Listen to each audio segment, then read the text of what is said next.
কেন্দ্রীয় ব্যাংকে সাংবাদিক প্রবেশে নিষেধাজ্ঞা স্বেচ্ছাচারিতামূলক গোপনীয়তা আরোপের নিন্দনীয় দৃষ্টান্ত বলে মনে করে ট্রান্সপারেন্সি ইন্টারন্যাশনাল বাংলাদেশ টিআইবি।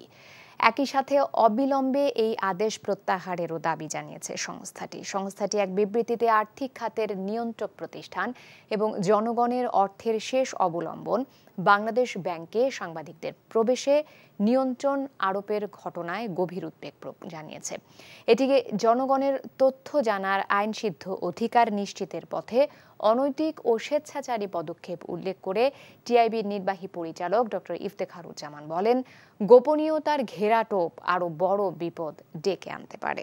বিকাশে কম খরচে ক্যাশ আউটের লিমিট বেড়ে 50,000, প্রিয় এজেন্টও 2টা।